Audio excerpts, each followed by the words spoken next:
Režisér a choreograf Ondrej Šot je najvýraznejším predstaviteľom autorského tanečného divadla na Slovensku. Je riaditeľom baletu Štátneho divadla Košice.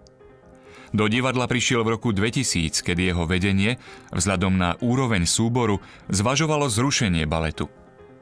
Šot postupne vybudoval súbor a postavil repertoár.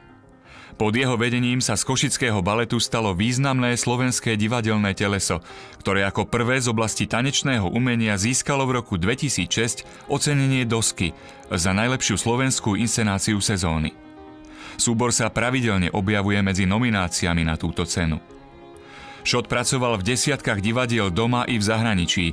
Má za sebou spoluprácu s významnými divadelnými a filmovými tvorcami, ako Jozef Bednárik, Roman Polák, Juraj Jakubisko, Petr Weigl, Evald Čorm, Ken Russell či skladatelia Michal Pavlíček a Michael Kocáb.